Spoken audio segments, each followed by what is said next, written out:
নমস্কার বন্ধুরা, তুলিস ব্লগে সবাইকে স্বাগত। তো আজকে একটা সুন্দর জিনিস নিয়ে আসলাম, সেটা অবশ্য পুরনো জিনিস। তো খুঁজে বের করেছি সেটা তোমাদের সাথে শেয়ার করছি। তো বিয়ের পর মানে 2020 সনে আমরা ঘুরতে গিয়েছিলাম সবাই মিলে ডম্বুর, যেটা বলতে পারো সেটা গন্ডাছড়া সাব ডিভিশনে পড়ে। তো এটা অনেকটা দূর আগরতলা থেকে, তার মধ্যে আমাদের বাড়ি থেকে তো অবশ্যই অনেকটা দূর, প্রায় 2.5 ঘন্টা লেগেছিলো যেতে, 2 থেকে 2.5 ঘন্টা। তো এখানে দেখো গিয়ে সেরে আমরা নৌকাঘাটে পৌঁছে গেলাম। তো যেতে ডুম্বুর যেখানে তীর্থমুখের মেলাটা বসে ওইখানে ছবিটা তুলতে পারিনি। তো এখানে আগেই নৌকাঘাটে ছবি টবি তুলে নিলাম, আমি, বাবা, মা, শিল্পী কাকিমণি, সায়ন মানে ভাই, আমার হাজব্যান্ড, হিমু দাদা, সবাই মিলে ছবি টবি তুলে নিলাম। তারপর সবাই জোরাজোরি করছিল যে আমরা দুইজনে একটা ছবি তুলতে। তো আমরা দুইজনে এখানে ছবি টবি তুলে নিলাম। তো এখন ভাবলাম যে সবাই সবাইটা ছবি তুলে নিচ্ছে, তো আমি একটু সেলফি টেলফি তুলে নিই। তো আমিও একটা সেলফি তুলে নিলাম। আর দেখো অসাধারণ লাগছিল দূরের ভিউটা। অবশ্যই যারা ত্রিপুরার মানুষ আছে তারা তো একবার নিশ্চয়ই গিয়ে এসছো সেই জায়গাটাতে, ডুম্বুর। অসাধারণ জায়গা, খুব সুন্দর প্রাকৃতিক সৌন্দর্যে ভরা। আর লেকটা তো দারুণ, যেতে প্রায় লেগেছিল প্রায় 0.5 ঘন্টার উপরে। নারকেল কুঞ্জ যেটা আছে, যেটা উল্টা সাইডে আছে, তো এখানে পাহাড়ি টংঘর আছে। খুব সুন্দর দৃশ্য, না দেখলে কেউ বিশ্বাস করবে না, এত সুন্দর দৃশ্য আছে এখানে, এত সুন্দর প্রাকৃতিক সৌন্দর্যে ভরা। আর উনি যে আছে উনি হচ্ছে পুরোহিত, নাকি পূজা করেন। তো উনিও যাবে আমাদের সাথে নৌকা করে। তো এখন নৌকার জন্য মানে বোঝা যাচ্ছে কোন নৌকাটা যাবে না কোন নৌকাটা যাবে, সেটা দামাদর করে ঠিকঠাক করা হচ্ছে।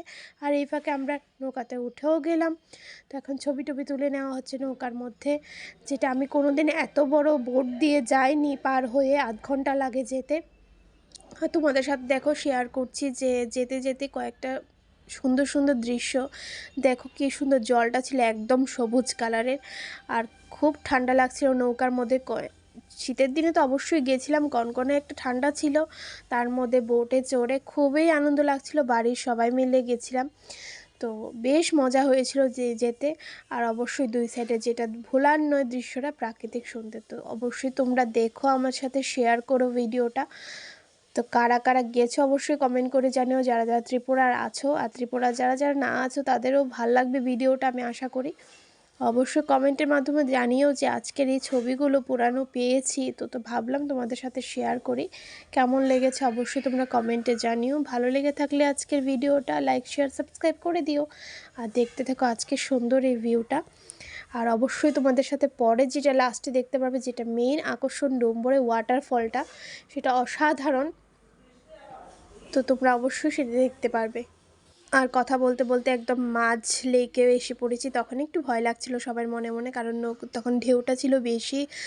আর একটু টাল বেটাল করছিল নৌকাটা, তখনই খুব একটু ভয় লাগছিল। আর ওই দূরে দূরে ছোট ছোট বাড়িঘর দেখা যাচ্ছিল, স্কুল ছিল এখানে, খুব সুন্দর ছিল ভিউটা। আর দূরে দূরে অনেক নৌকা ছিল যেগুলি বাঁশ নিয়ে আসছিল অনেক দূরের থেকে। তারপরে ওই পাহাড়ি কোলের থেকে বেয়ে আনছিল বাঁশ। তারপরে ছিল বিভিন্ন রকম শাক সবজি, যেটা ওদের নিত্যদিনের সঙ্গী।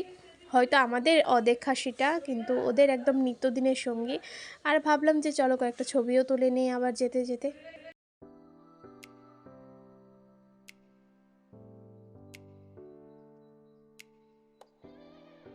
কথা বলতে বলতে চলে আসলাম নৌকা ঘাট পেরিয়ে নারকেল কুঞ্জে, যেটা উল্টা সাইডে আমরা ছিলাম এতক্ষণ। তো এরপর এই পাশে চলে এসেছি।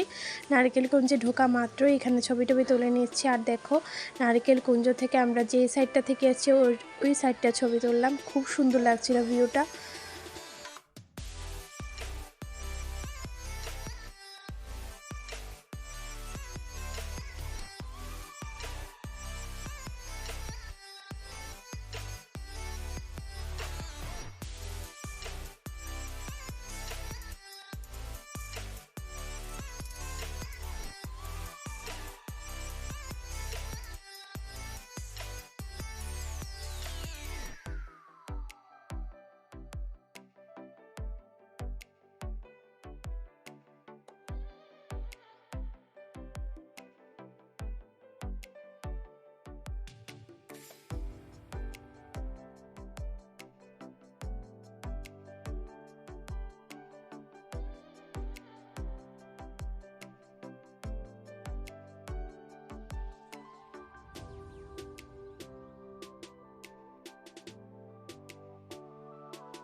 এটা ছিল ওয়াটারফলটা, যেটা তোমাদের কথা বলেছিলাম তোমাদের সাথে।